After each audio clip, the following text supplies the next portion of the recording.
Yeah, he was alright. Lucky he was straight up, mate.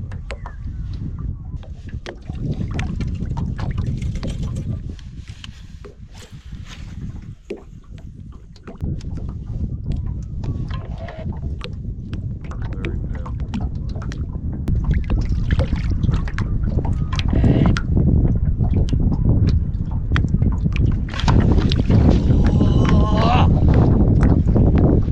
powerful. That was a cracking hit. Man.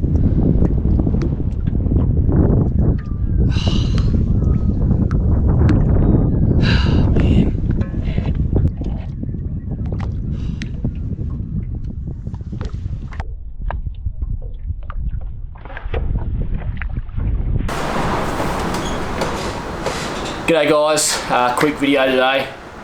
Fishing's been a bit tough, as you would have seen from that first clip. The hits just aren't sticking at the moment, and it's just been tough, you know. It's windy, but yeah, grinding it out the last few weeks and just haven't been able to put any fish in the boat. So, been tough until the last session went out the other day and actually jagged one. So I wanted to show you that and just have a bit of a chat about how I caught it, because I actually caught it off the sounder, so something different. I have caught a few in the past and actually caught a few nice fish off the sounder, and one of the key things is my sounder's not that great. You know, I'm running an old Gen 2 HDS 12. I only ever use it for the sonar. It's not like a lot of the really good sounders that are out on the market now, you know. Garmin's got their live scope technology and Hummingbird's got the 360. All that good stuff, but I'm just running the traditional sonar. I am looking to upgrade soon, but you know, funds are a bit how you going, so trying to get the funds there to upgrade. But at the moment, that just running the sonar on the HDS 12 Gen 2 has actually caught me a few nice fish. Anyway, the other day, I'll show you the footage and we'll sort of talk our way through it.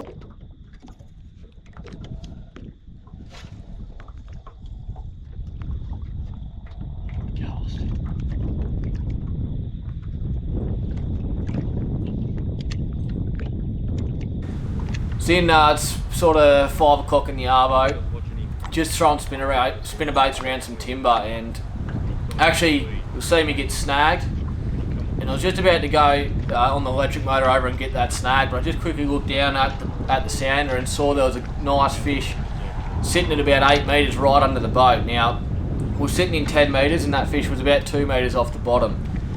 I've got my transducer for the front sounder and me sounder down here off the back, so I've got a total scan off the back. Basically it runs off me HDS 7 Gen 3 here, and then I've just got a cable going between the two, so they're showing the same picture, the front and the back.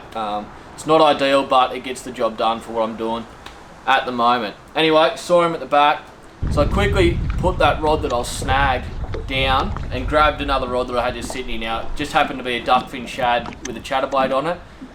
It was a heavy half-ounce head, so I got down really quickly. So that fish was sitting at 8 metres. I needed to get to it quickly before it swam off.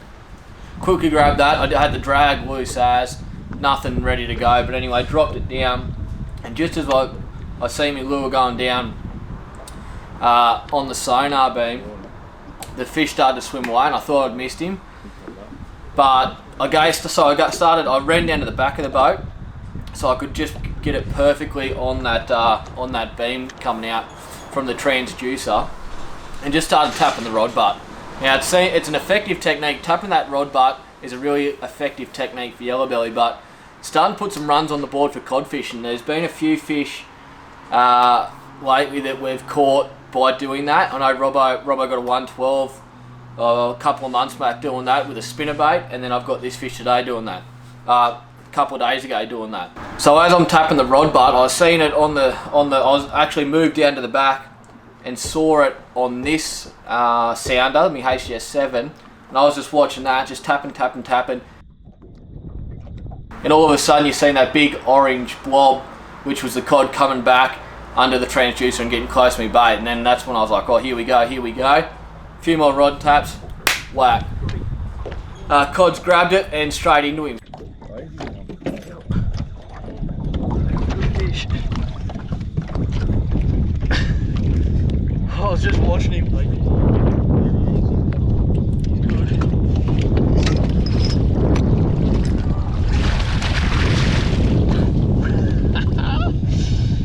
He's not that big, but look at that. He come back up and grabbed it. How good's that? Off the sounder. He'd be pushing 90. Yeah, he's 90.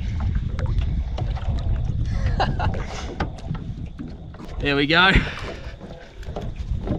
How good's that? Lovely Murray Cod.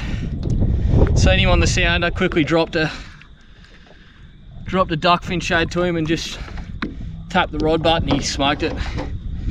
Just get him on the lie detector. So just goes to show, really pay attention to your sounders. Even if you don't have the latest and greatest technology on your boat, the old traditional sonar can get the job done. You know, I pulled a metery doing the same thing last season doing that, and I've actually caught a few nice fish in the last sort of 12 to 18 months just doing that, just keeping an eye on the old sonar and doing that. You know, if you've got a lot of people getting better sounders these days and they're a lot more advanced, and they offer a lot more in the way of following your lure and seeing what the fish are doing, e.g. the Garmin Live Scope. But just because you don't have that technology, don't think you are a little bit disadvantaged, but you can still get the job done with your older sounders.